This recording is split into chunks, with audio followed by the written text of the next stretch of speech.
গরম ভাতের সাথে এই রেসিপি থাকলে আর কিছুই লাগবে না। তাই একটুও না টেনে পুরো ভিডিওটি শেষ পর্যন্ত আমার সাথেই থাকো। তো এই রেসিপিটি আমি দেখাবো আজকে একদমই খুব সহজে। আর এই রেসিপি দেখলে যে কেউই কিন্তু সহজভাবে এই রেসিপিটি রান্না করতে পারবে। তো হাই গাইস, আসসালামু আলাইকুম, welcome back to my channel. কেমন আছো তোমরা সবাই? আশা করছি ভালো আছো। আল্লাহর রহমতে আমি অনেক ভালো আছি। তো গাইস, এই রেসিপি তৈরি করার জন্য এখানে আমি পরিমাণ মতো নিয়ে নিছি পটল। আর এই পটলগুলোকে হালকা করে আমি ছুরি দিয়ে একটু সেঁচে নেব। পটলের চামড়াটা হালকা করে ভালোভাবে সেঁচে নিলেই হবে। আর দেখবে এভাবে সেঁচে নিলে কিন্তু সম্পূর্ণ পটলটা একেবারেই পরিষ্কার হয়ে গেছে। তারপরে হচ্ছে বাড়তি যেই মুখটা সেটা কিন্তু একটু বাড়তি করে আমি কেটে নেব। আর ভেতরের অংশটা এইভাবে করে একটু ঘুরিয়ে তারপরে হচ্ছে একটা চামচের সাহায্যে আমি এই অংশটাকে বের করে নেব। তো দেখো, এইভাবে করে একটু ভেতরে অংশটা একটু এইভাবে বের করলে কিন্তু চলবে। তারপরে হচ্ছে একটা চামিচ দিয়ে এভাবে করে কুড়িয়ে কুড়িয়ে তারপরে এই পটলের বীজগুলোকে খুব সাবধান করে বের করতে পারবে। তোমরা চাইলে কিন্তু এই পটলটা যে কোনোভাবে কেটে তারপরে হচ্ছে এই পটলটা তৈরি করতে পারো। তো আমি এইভাবে করে নিছি, আর তোমরা চাইলে অন্য কোনোভাবে করে নিতে পারো। তো একটা খোল তৈরি হয়ে গেছে।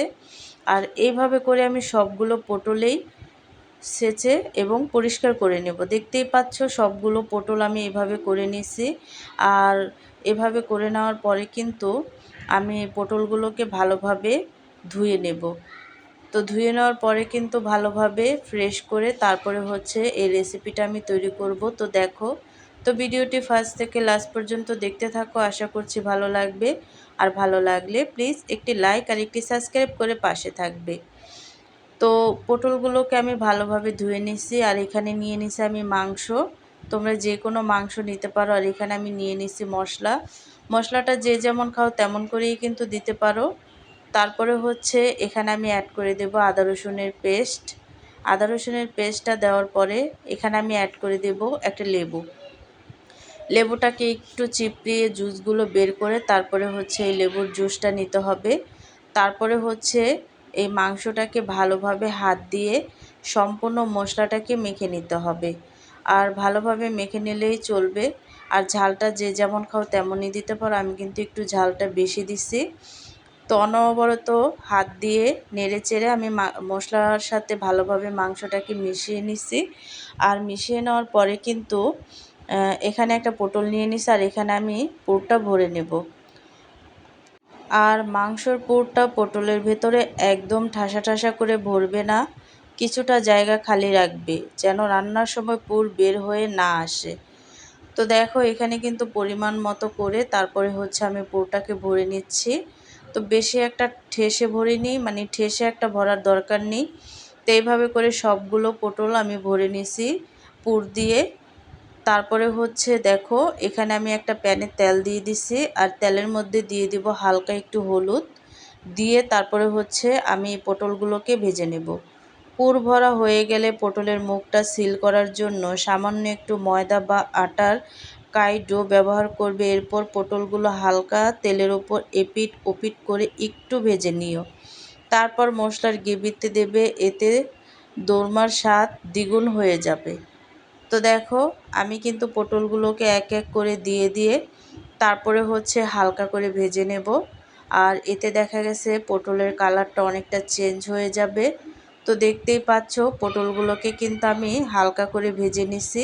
আর নেওয়ার পরে এক সাইডে রেখে নিয়ে নিছি একটা হাঁড়িতে দিয়ে দিছি তেলটা গরম হয়ে গেলে কিন্তু এখানে আমি অ্যাড করে দেব পেঁয়াজের পেস্ট। তোমরা চাইলে পেঁয়াজ কুচি দিয়ে রান্না করতে পারো। আমি কিন্তু এখানে পেঁয়াজের পেস্টটা ব্যবহার করছি।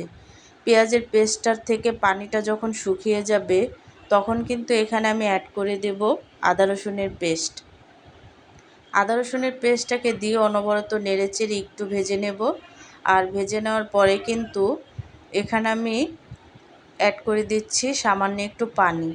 মশলা কষানোর জন্য অবশ্যই পানি লাগবে, তো তার জন্য কিন্তু পানিটা অ্যাড করে দিচ্ছি। দিয়ে অনবরত নেড়ে চেড়ে তারপরে হচ্ছে এখানে আমি অ্যাড করে দেব সামান্য মশলা। তোমরা যে যেমন ঝাল খাও তেমন মশলা কিন্তু এখানে অ্যাড করতে পারো। মশলাটা দিয়ে তারপরে হচ্ছে অনবরত নেড়ে চেড়ে আমি মশলাটাকে ভালোভাবে মিশিয়ে নেব আর মশলাটাকে ভালোভাবে কষিয়ে নেব। মশলাটা কষাতে কষাতে দেখবে এক সময় উপরে তেল ভেসে উঠছে। আর এ পর্যায়ে এসে এখানে আমি অ্যাড করে দিছি কাঁচামরিচের পেস্ট। কাঁচামরিচের পেস্টটা দেওয়ার পরে কিন্তু অনবরত নেড়ে চেড়ে আমি মশলাটাকে একেবারেই ভাজা ভাজা করে নিয়েছি, দেখতেই পাচ্ছ। তারপর হচ্ছে গ্রেভিতে আমি পটলগুলোকে এক এক করে দিয়ে দেব। দিয়ে তারপরে হচ্ছে অনবরত নেড়ে চেড়ে ভালোভাবে এই পটলের সাথে মিশিয়ে নেব। আর খুব সহজেই দেখবে যে পটলের সাথে এই গ্রেভিতে ভালোভাবে মিশে গেছে। তো দেখো আমি কিন্তু গ্রেভির সাথে ভালোভাবে পটলগুলোকে মিশিয়ে নিচ্ছি। আর মিশিয়ে নেওয়ার পরে কিন্তু এখানে আমি অ্যাড করে দেব সামান্য একটু পানি। যেহেতু পটলটা আমি হালকা করে ভাজছি, তো তার জন্য কিন্তু একটু সিদ্ধ হওয়ার জন্য পানি অ্যাড করতে হবে। বেশি একটা দেওয়ার দরকার নেই, হালকা পানি দিয়ে তারপরে হচ্ছে এই গ্রেভির মধ্যে একটু ঢেকে দিবে। তাহলে দেখবে যে পটলটা অনেকটা সিদ্ধ হয়ে গেছে।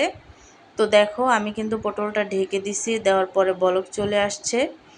আর বলক চলে আসার পরে একটু নেড়ে চেড়ে দিবে, যেহেতু গ্রেভিটা অনেক বেশি ঘন, নিচে লেগে যাওয়ার ভয় আছে। তো দেখো আমি কিন্তু হালকা আছে এই রেসিপিটা রান্না করে নিচ্ছি। বেশি একটা হাই হিটে রান্না করতে যাবে না, তাহলে দেখা গেছে পোড়া লেগে যেতে পারে।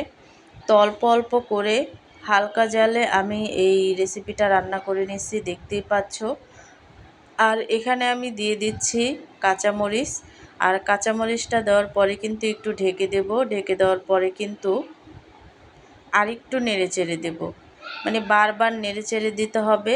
আর বারবার নেড়ে চেড়ে দিলেই দেখবে যে এই পটলগুলো বেশি একটা আর কি সিদ্ধ হয়ে যায়নি, আর কি বেশি একটা সিদ্ধ হয়ে বেশি নরম হয়ে যায়, তার জন্য হালকা সিদ্ধ হলেই চলবে। তো এই পর্যায়ে এসে এখানে আমি অ্যাড করে দিচ্ছি ঘি। আর ঘিটা কিন্তু অবশ্যই দেওয়ার চেষ্টা করবে, তাহলে কিন্তু এর টেস্টটা দ্বিগুণ বেড়ে যায় আর রাজকীয় রাজকীয় লাগে। তারপর হচ্ছে ঘিটা দেওয়ার পরে আমি একটু ঢেকে দিছি, দেওয়ার পরে কিন্তু আরেকটু নেড়ে চেড়ে দেব। আর নেড়ে চেড়ে দেওয়ার পরে কিন্তু দেখো গ্রেভিটা কতটা ঘন হয়েছে। তো দেখো পটলের রেসিপিটা কিন্তু একেবারেই রেডি। আর কালারটা দেখেই বুঝতে পারতাছো যে কেমন হয়েছে। তো আমি একটু পরিবেশন করে নিচ্ছি। তো এভাবে করে সবগুলো পটল এখানে আমি পরিবেশন করে নেব।